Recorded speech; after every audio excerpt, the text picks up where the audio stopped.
ప్రార్థన చేసుకుందాం. దగల దేవ, కృపగల తండ్రి, ఈ సాయంత్రము కొద్ది నిమిషంలో నీ వాక్యము ధ్యానం చేయనంటుండగా నా నోటి మాటలు మా అందరి హృదయ ధ్యానములు నీ దృష్టికి అంగీకారం ఉన్నట్లు సహాయం చేయండి.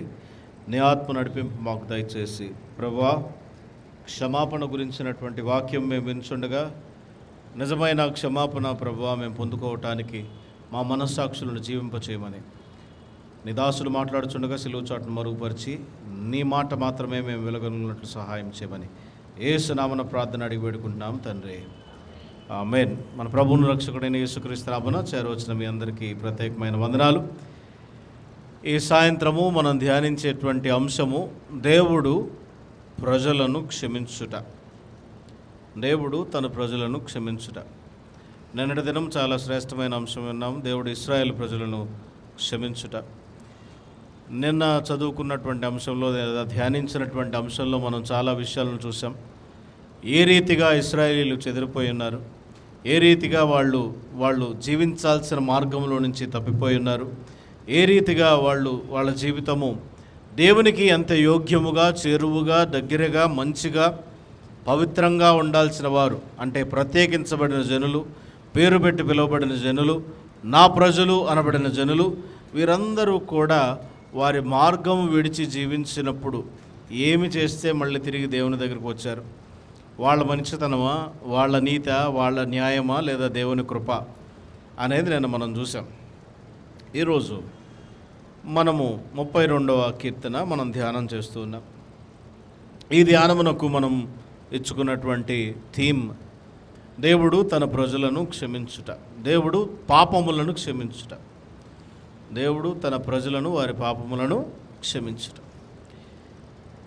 పాపము అనే మాట మాట్లాడుకుంటున్నాం కదా ఈరోజు. దేవుడు పాపాన్ని క్షమించటం. ఈరోజు మనం చదివేటువంటి 32వ కీర్తన మనం అర్థం చేసుకోవడానికి ప్రయత్నం చేస్తే ఈ 32వ కీర్తనని పెనిటెన్షియల్ సామ్ అని అన్నారు. పెనిటెన్షియల్ సామ్ అంటే హృదయ దుఃఖము నుంచి, హృదయ వేదన నుంచి, హృదయ పరివర్తన నుంచి వాళ్ళు పశ్చాత్తాపపడి దేవునికి ప్రార్థన చేసినప్పుడు, లేదా పశ్చాత్తాప కీర్తన, పశ్చాత్తాప ప్రార్థన అనేటువంటి కీర్తనలు ఇవి. వీటిని మస్కిల్ అని అంటారు. మస్కిల్ అనే మాటకి అర్థం ఏమిటంటే ఇన్స్ట్రక్షన్. ఒక ఇన్స్ట్రక్షన్ ఇస్తున్నాడు, ఒక సూచన ఇస్తున్నాడు, ఆ సూచన ప్రకారం జీవించాలి. మొదటి మాట మనం చూద్దాం. తన అతిక్రమములకు పరిహారము నొందినవాడు, తన పాపమునకు ప్రాయశ్చిత్తము నొందినవాడు ధన్యుడు. యెహోవా చేత నిర్దోషి అని ఎంచబడినవాడు, ఆత్మలో కపటము లేనివాడు కూడా ధన్యుడు. ధన్యుడు ధన్యుడు ధన్యత అంటే ఏమంటాం మనం? ధన్యతలు అంటాం. మరి పశ్చాత్తాప కీర్తనలో మనకు ధన్యతలు కనపడుతున్నాయి కదా. 2 ధన్యతలు కూడా ఇక్కడ కనపడతా ఉన్నాయి. ఇది కీర్తన ఇన్స్ట్రక్షన్. ఈ కీర్తనలో పశ్చాత్తాపం ఉంది, ఈ కీర్తనలో సంతోషం ఉంది, ఈ కీర్తనలో దుఃఖం ఉంది, ఈ కీర్తనలో వేదన ఉంది, ఈ కీర్తనలో అలాగే ధన్యతలు ఉన్నాయి. ఇవన్నీ మనం చూస్తూ ఉంటే దావీదు మహారాజు రాసినటువంటి కీర్తనలో కీర్తనలాగే ఈ కీర్తన ఉంది. సో 99% ఇది దావీదే రాశాడు అని చాలామంది పండితులు అభిప్రాయపడుతూ ఉన్నారు. ఒక్క మాట చదువుకుని మనం ముందుకు వెళ్దాం. సమూయేలు గ్రంథము, 2వ సమూయేలు గ్రంథం, సమూయేలు 2వ గ్రంథము 12వ అధ్యాయం 13వ వచనంలో, నేను పాపము చేస్తానని దావీదు నాతానుతో అనగా, నాతాను నీవు చావుకున్నట్లు యెహోవా నీ పాపమును పరిహరించెను. దావీదు ఘోరమైన తప్పిదం చేశాడు, దావీదు ఘోరమైన పాపం చేశాడు. దావీదు చేసినటువంటి పాపము ఎంత భయంకరమైందో మనకందరికీ తెలుసు. ఏం పాపం చేశాడు? కళ్ళతో కనపడుతున్నట్లు మనం చూసినటువంటి పాపం ఏంటంటే దావీదు బెత్షెబాతో తప్పిదం చేశాడు. మనకు కనపడేది అదే, కానీ దానికంటే భయంకరమైన పాపం ఏం చేశాడంటే నరహత్య చేశాడు. వ్యభిచారం చేయటానికి దారులు తీసుకుంటూ ఊరియాని చంపించి నరహత్య చేయించి, నరహత్య తర్వాత వ్యభిచారం చేశాడు. ఈ రెండిట్లో ఏది గొప్ప పాపం అని చెప్పడానికి కూడా లేదు. 10 ఆజ్ఞలు చూద్దాం. 10 ఆజ్ఞలలో నరహత్య చేయరాదు అనే మాట ఉన్నది, వ్యభిచరించరాదు అనే మాట ఉన్నది. కాబట్టి ఈయన 2 ఆజ్ఞలను కూడా మీరాడు, అంటే పాపం చేశాడు. ఈ పాపానికి డెఫినేషన్ ఏంటో మనం చూద్దాం. అసలు ముందు పాపానికి డెఫినేషన్ చూసినప్పుడు దేవుడు పాపాన్ని క్షమించాలి అని అంటే అసలు పాపం ఏంటి, ఎందుకు వచ్చింది, ఈ వచ్చిన దాన్ని దేవుడు ఎట్లా క్షమిస్తాడో మనకు అర్థం కావాలి కదా. పాపం అంటే ఏంటో చూద్దాం. పాపం అంటే ఏమిటి అని అంటే ఇక్కడ మనం చదువుతున్న మాటలో తన అతిక్రమములకు పరిహారము నొందినవాడు, తన పాపమునకు ప్రాయశ్చిత్తము నొందినవాడు ధన్యుడు, యెహోవా చేత నిర్దోషి అని ఎంచబడినవాడు, ఆత్మలో కపటము లేనివాడు. 3 విషయాలు మీకు ఇక్కడ చెప్తాను, మీ కళ్ళకే కనపడతాయి చూడండి. వేటి గురించి మాట్లాడుతున్నాడు ఇక్కడ. మొదటి వచనంలో అతిక్రమము అనే మాట అంటున్నాడు, పాపము అనే మాట అంటున్నాడు, నిర్దోషము లేదా కపటము అనే మాట అంటున్నాడు. 3 విషయాలు మనం ఈరోజు మాట్లాడుకుందాం. మొదటిది పాపము అనే మాట 3 రకాలుగా బైబిల్లో ఉన్నది. మొదటిది అతిక్రమము, ట్రాన్స్గ్రెషన్. ఈ ట్రాన్స్గ్రెషన్ లేదా అతిక్రమము అనే మాటకి తెలుగులో అర్థాలు తప్పు, ద్రోహము, నేరము, దోషము, ఉల్లంఘనము.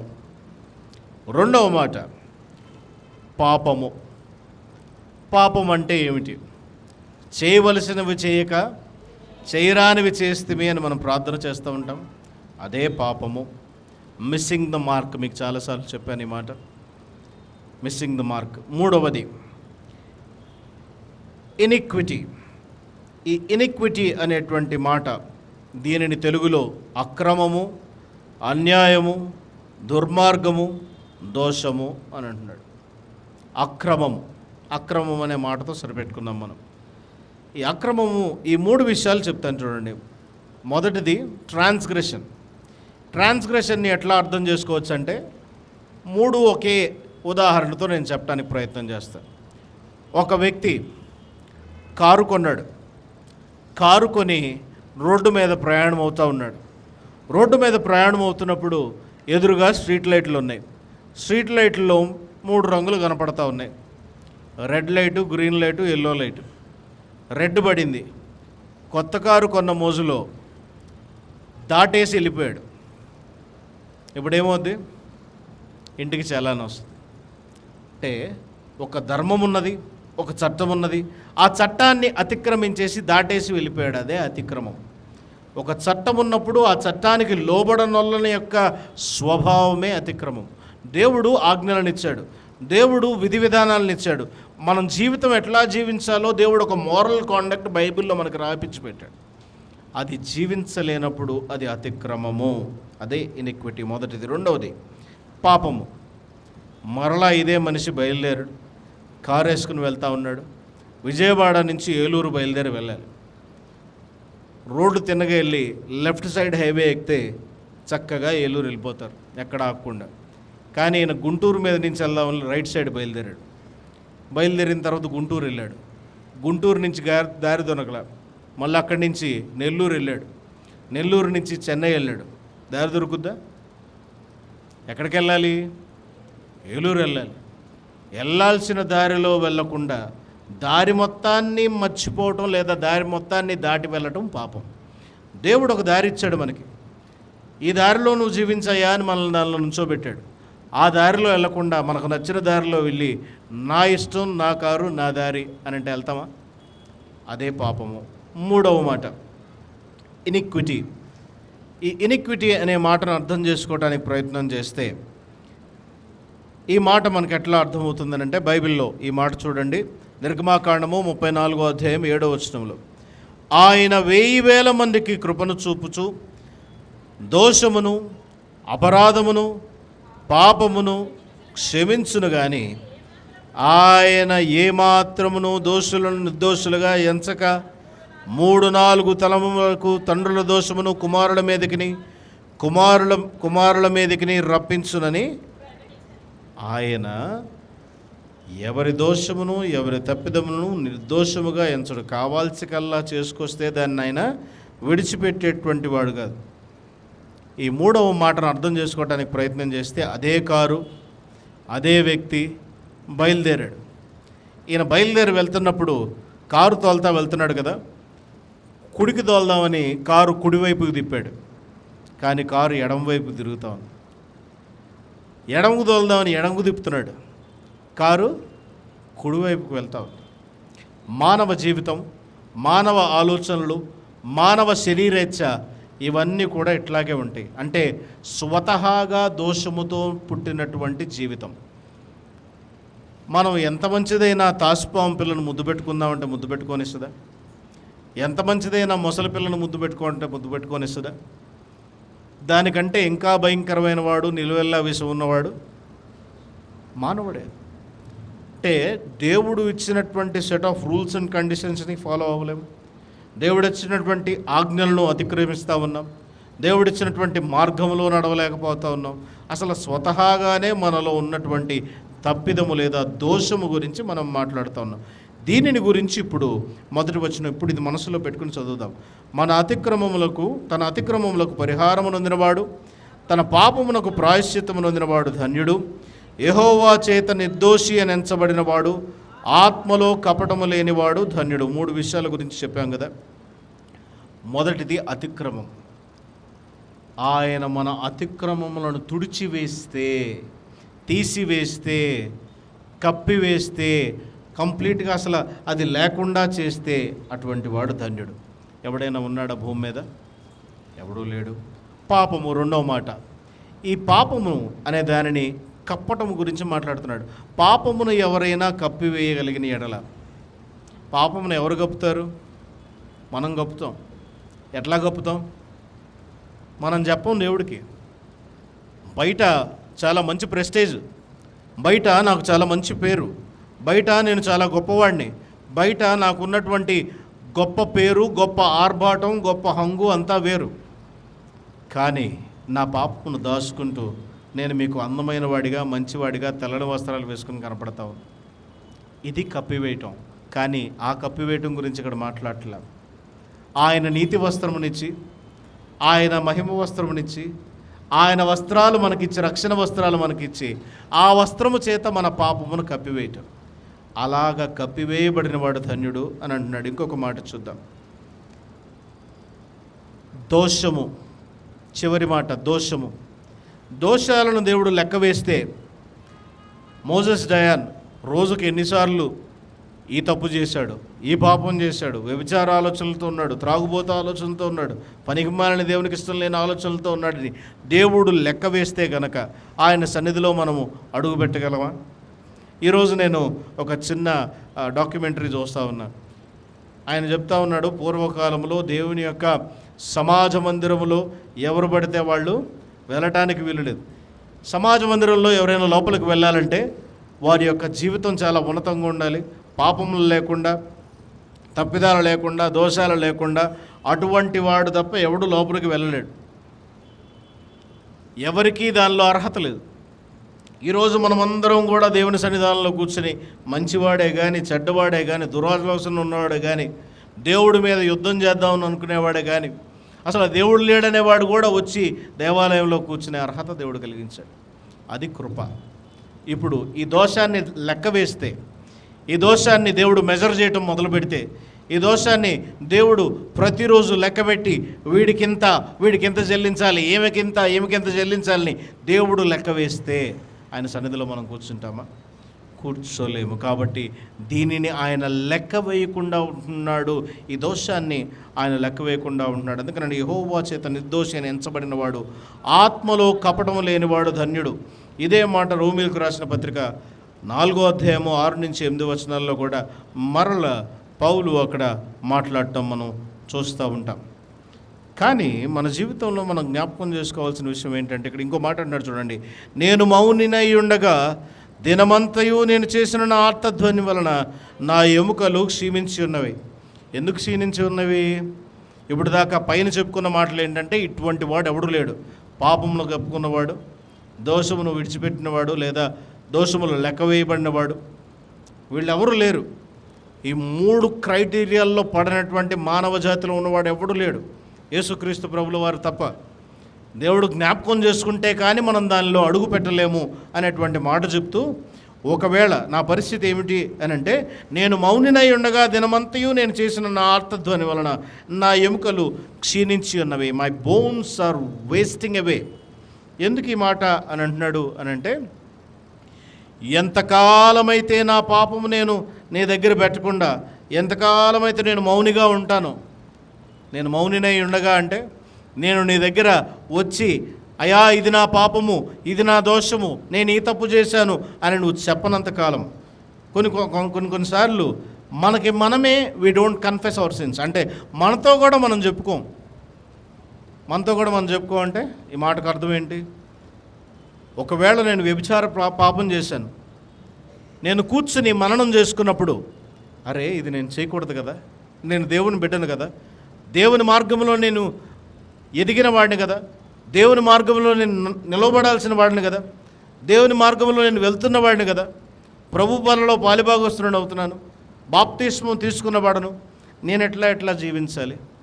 అంత మాత్రమే కాదు, తీసుకున్న వాళ్ళు మాత్రమే కాదు, తీసుకున్నోడు కూడా ఆలోచించాలి. నా కుటుంబం ఏంటి, వారి భక్తి ఏంటి, నా భక్తి ఏంటి? వారందరూ రక్షించబడ్డారు, వారందరూ బాప్తిస్మం తీసుకున్నారు, వారందరూ దేవునికి దగ్గరగా ఉన్నారు, నేనేంటి ఇంకా ఇలా ఉన్నాను? ఈరోజే దేవుడు నా ప్రాణాన్ని అడిగితే నా ఆత్మ ఎక్కడికి వెళ్తుంది? అసలు నేను ఎందుకు ఈ పాపంలో ఉండాలి? పాపములో నా ఆరోగ్యం క్షీణించిపోతూ ఉంది, పాపములో నా బలము క్షీణించిపోతూ ఉంది, నా ఎముకలు అరుస్తూ ఉన్నాయి. ఇక్కడ అదే అంటున్నాడు, ఎంతకాలము ఆయన దాపెట్టుకుని ఉంటాడో అంతకాలం ఆ ఎముకలు అరుస్తూ ఉన్నాయి. దావీదు ఏమైనా గొప్ప పని చేశాడా? చేయలా. ఎప్పుడు దాకా దాక్కున్నాడు? భార్య గర్భము ధరించేదాకా దాక్కున్నాడా?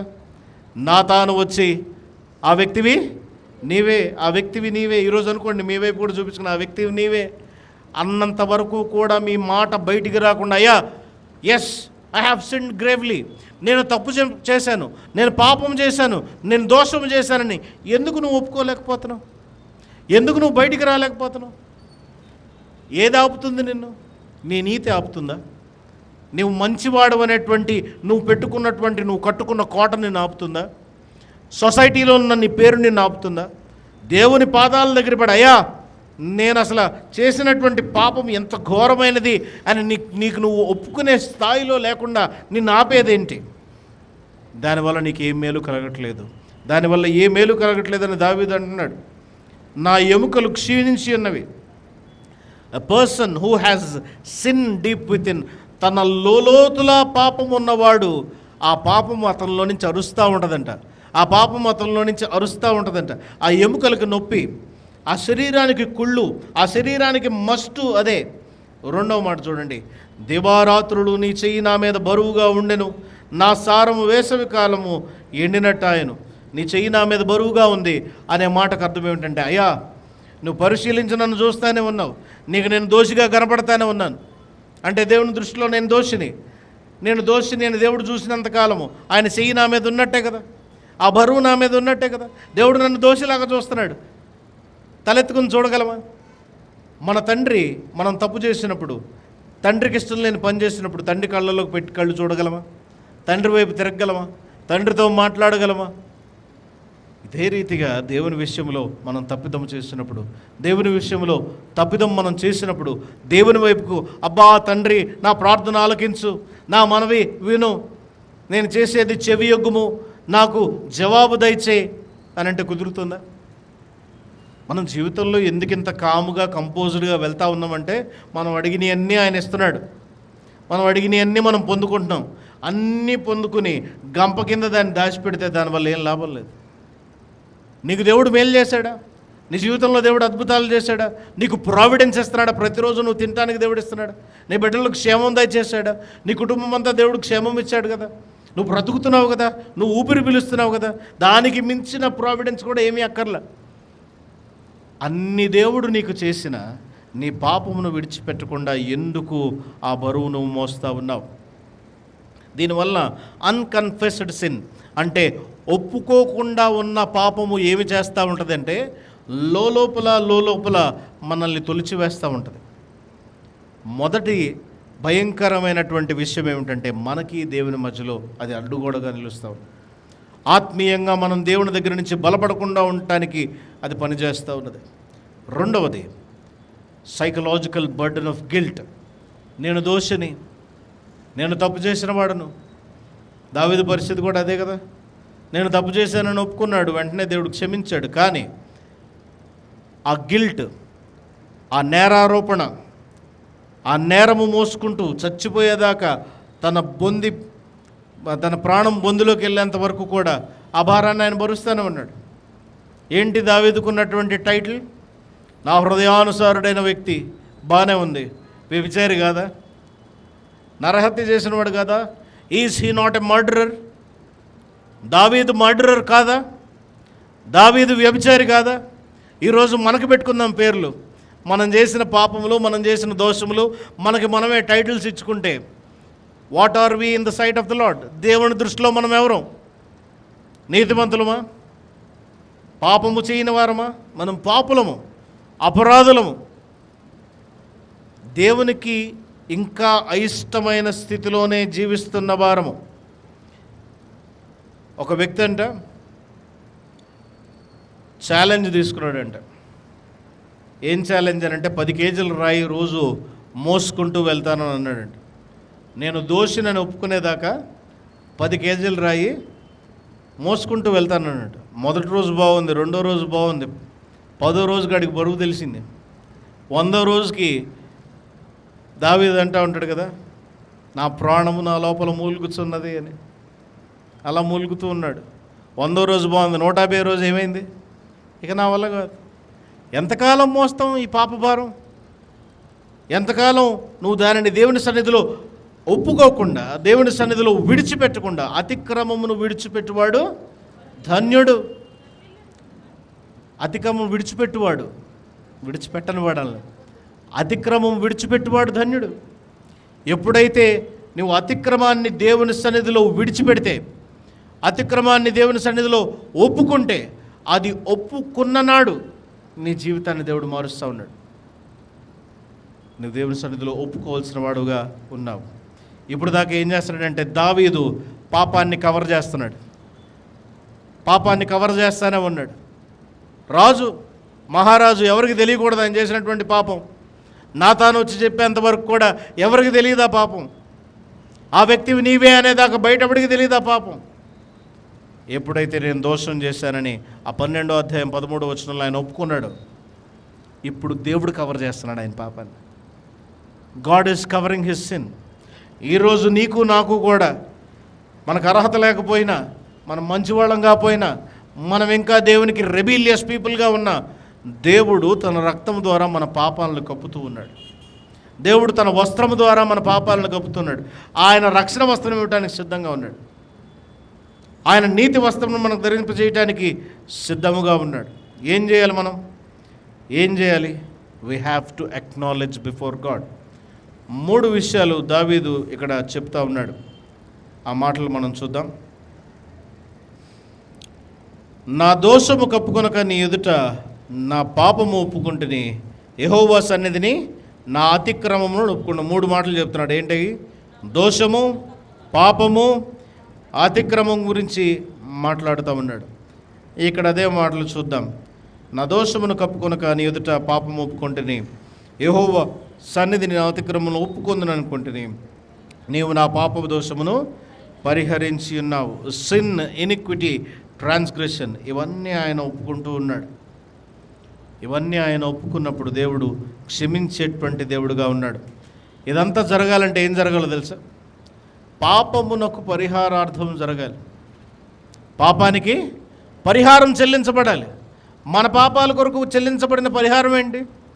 యేసుక్రీస్తు యొక్క రక్తము, యేసుక్రీస్తు యొక్క శరీరము. ఆయన రక్తం మన కొరకు చిందించబడింది కాబట్టి మన పాపములకు పరిహారం పొందుకున్నాం. విలువ మనకు తెలుస్తుందా? ఒక చిన్నపిల్లవాడు మంచి మ్యూజియంకి వెళ్ళాడండి. ఈ మ్యూజియంకి వెళ్ళినప్పుడు అక్కడ చాలా అందమైనటువంటి బోన్ చైనా పాటరీ ఒకటి ఉంది.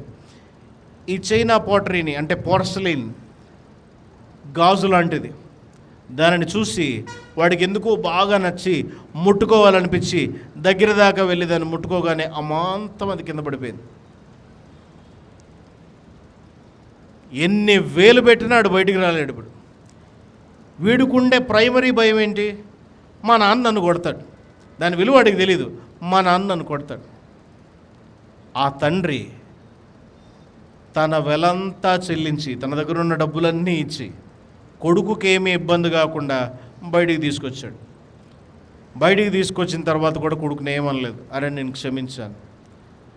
ఇప్పుడు వీడికి వాళ్ళ నాన్న కట్టిన విలువ తెలుసుద్దా? ఏమీ తెలియదు. మనం కూడా అంతే. మన కొరకు మనం చేసిన తప్పులకి తండ్రి అయిన దేవుడు కుమారుడైన దేవుడిని సిలువ మీద అప్పచెప్పినప్పుడు ఆ విలువ చాలా గొప్పది. ఎన్ని వేల కోట్లు ఇచ్చినా మనం సంపాదించుకోలేనిది, ఎన్ని మంచి పనులు చేసినా మనం సంపాదించుకోలేనిది, ఎన్ని దూడలను ఇచ్చినా, ఎన్ని ఆవులను ఇచ్చినా, ఎన్ని మేకలను ఇచ్చినా, ఎన్ని బలులు ఇచ్చినా, మోకాళ్ళ మీద నడిచినా, గుండు కొట్టించుకున్నా, నీ పిల్లల్ని బలి ఇచ్చినా, నీ కుటుంబాన్ని అంతటిని తీసుకెళ్ళి తలలు నరికినా, ఏం చేసినా కూడా దాన్ని నువ్వు చెల్లించుకోలేవు. Because his blood is the purest. ఆయన పవిత్రమైన వాడు, నిర్దోషమైన వాడు. ఆయన రక్తం మాత్రమే పాపమును పరిహరించగలదు. కాబట్టి ఆ వెల మనకు తెలియట్లా, ఆ భారం మనకు అర్థం కావట్లా. అందుకనే మన పాపాలను ఒప్పుకునేటప్పుడు కూడా చాలామంది ఆలోచించలేరు. పాపమును ఒప్పుకునేవాడికి ఎంత దుఃఖం రావాలో తెలుసా? అయ్యో, ఇంత పనికి మాలిన నా కోసమా నువ్వు చనిపోయింది? ఎన్ని తప్పులు చేశాను నేను, క్షమాపణ లేని తప్పులన్నీ చేశాను దేవా. నేను క్షమించరాని తప్పులన్నీ చేసినా కూడా నన్ను క్షమించి నీ రక్తం నా కొరకు చిందించావు. నేను ఇంకనూ శత్రువునై ఉండగా, నేను ఇంకనూ పాపినై ఉండగా నా కొరకు నీవు మరణించు. ఏది ఆపుతుంది నేను దేవుని సన్నిధిలో ఒప్పుకోవటానికి? తర్వాత మాట చూడండి. కావున నీ దర్శన కాలమందు భక్తి గలవారందరూ నిన్ను ప్రార్థన చేయుదురు. విస్తార జల ప్రవాహంలో పొరలివచ్చునను నిశ్చయముగా అవి వారి మీదకి రావు. నా దాగుచోటు నీవే, శ్రమలోను నీవు నన్ను రక్షించదువు, విమోచన గానములతో నీవు నన్ను. ఇవన్నీ జరిగినప్పుడు అంటే నేను నా దోషంలో నీ సన్నిధిలో ఒప్పుకున్నాను కదా, ఆ వ్యక్తివి నీవే అనగానే నేను పాపం చేశాను అన్నాడు. వెంటనే దావీదు చేశాననగానే నీ ప్రాణమును దేవుడు పరిహరించాడు, వదిలేశాడు, విడిచిపెట్టాడు. కాబట్టి ఇక్కడ చెప్తున్న 3 మాటలు చూడండి. నీకు ఉపదేశము చేసేదను, నీవు నడవలసిన మార్గము నీకు బోధించేదను, నీ మీద దృష్టి ఉంచి నీకు ఆలోచన చెప్పేదని. ఇక్కడ ఉన్న 3 మాటలు చూడండి. మొదటిది ఉపదేశము, రెండవది బోధ, మూడవది ఆలోచన. ఉపదేశమును గురించి ఆలోచించినప్పుడు అది దేవుని యొక్క చిత్తాన్ని గురించి చెప్పేది. నేను నీకు ఉపదేశము చేసి నీవు నడవలసిన మార్గము నీకు బోధించెదను. బోధ అనేది ఎలాగ జీవించాలో చెప్పేది. ఉపదేశం అనేది దేవుని యొక్క చిత్తాన్ని తెలిపేది. అయా నీ చిత్త ప్రకారం నేను జీవించడానికి నాకు నేర్పు అనేది ఉపదేశము. అయా ఈ మార్గములో నేను ఎట్లా నడవాలో నాకు చెప్పు అనేది బోధ. ఎలాగ మంచిగా జీవించాలో చెప్పాల్సింది బోధ. చివరిది ఆలోచన చెప్పటం. ఏమిటి అనంటే ఈ ఉపదేశాన్ని బోధని తీసుకున్న తర్వాత మళ్ళీ వెనక్కి తిరిగి వెళ్ళకుండా, అంటే ఇందాక చెప్పుకున్నాం కదా, ఎక్కడికి వెళ్ళాలి? వెళ్ళాల్సిన మార్గానికి వెళ్ళాలి. కానీ ఎక్కడికి వెళ్ళాం? ఊరంతా తిరిగి వెళ్ళాం, కానీ వెళ్ళలేకపోయాం.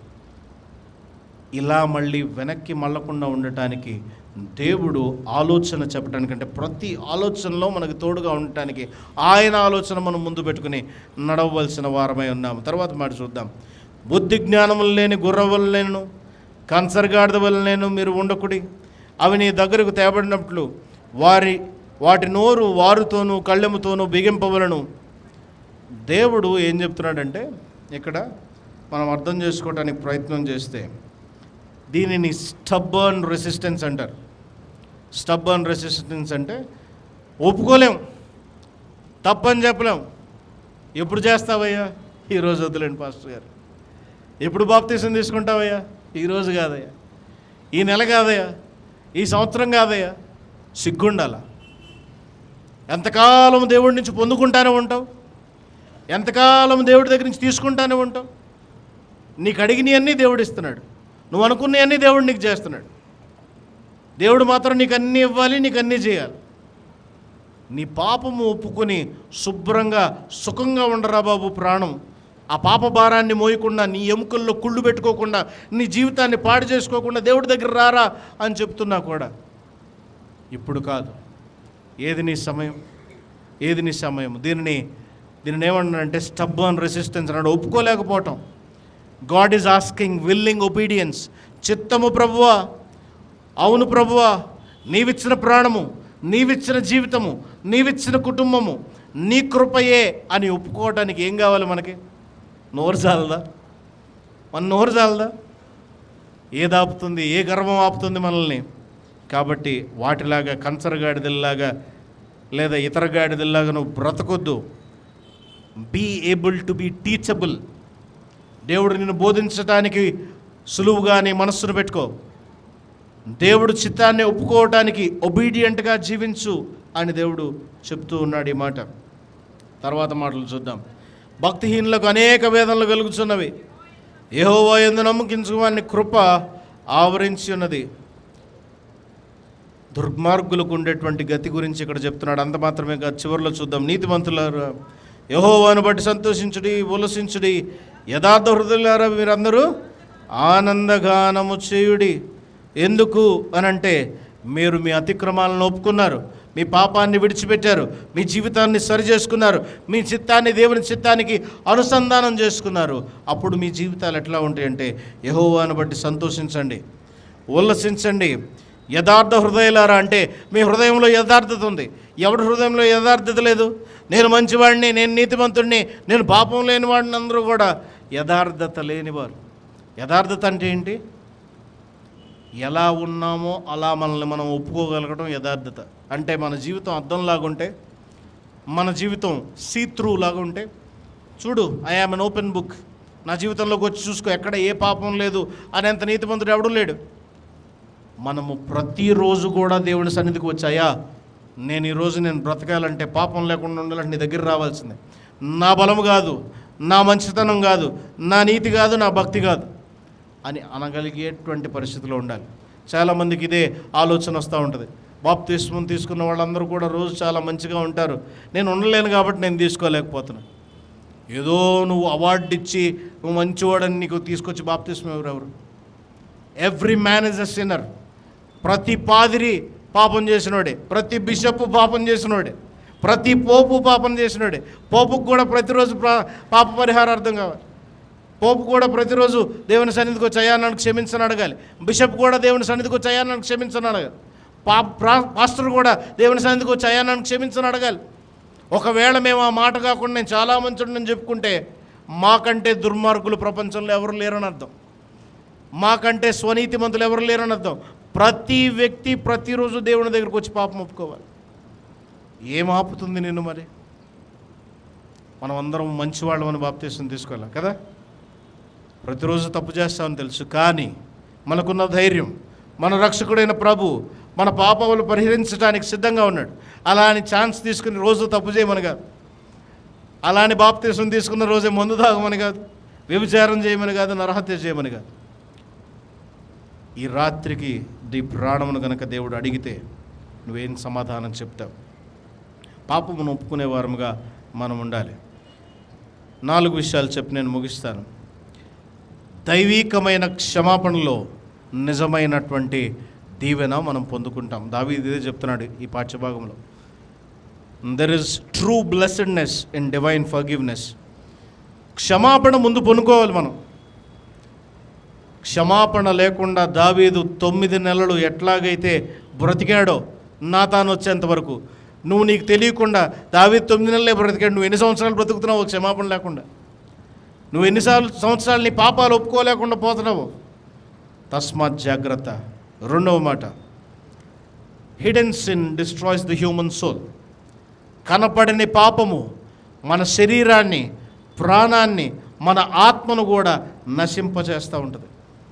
నువ్వు దాన్ని ఒప్పుకోగలిగినప్పుడు, దానిని విడిచిపెట్టగలిగినప్పుడు దేవుడి దగ్గరికి నువ్వు ఒక ఘనమైన పాత్రగా దేవుడు నిన్ను తీసుకుని శుభ్రపరిచి నిన్ను స్థిరపరుస్తాడు. 3వది, నా జీవితంలో ఏ మేలు లేదు, ఏ అద్భుతం లేదు, ఏ మంచి లేదు, ఏది నేను పొందుకోలేకపోతున్నాను. నీ ఇంటి గడప ముందు పెద్ద పెంట కుప్ప పెట్టుకుని దీవెనలో రమ్మను. నా పక్కింటోడు బాగుపడుతున్నాడు, నేను బాగుపడట్లా, ఇదే ఏడుపు. నీ పెంట కుప్పను నువ్వు కనుక కడుక్కోవటానికి సిద్ధపడితే, దాన్ని తుడిచి వేసుకోవటానికి సిద్ధపడితే, దానిని తీసివేయమని దేవుడిని బ్రతిలాడటానికి సిద్ధపడితే, అప్పుడు ఆయన వచ్చి నీ హృదయంలో ఉంటాడు. పెంట కుప్పగా పెట్టుకుని lord please dwell in my heart అని ప్రార్థనలు చేసిన దేవుడు వచ్చి నీ హృదయంలో ఉండడు. నువ్వు విడిచిపెట్టడానికి సిద్ధంగా ఉండాలి. విడిచిపెట్టడానికి నీ చిత్తము కావాలి. ముందు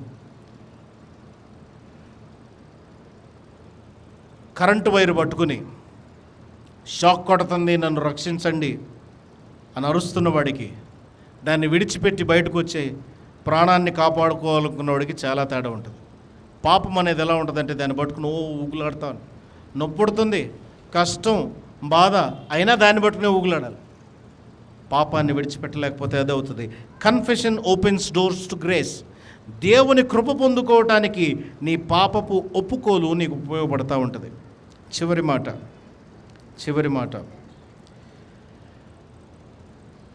Forgiven people are called to a guided life of obedience.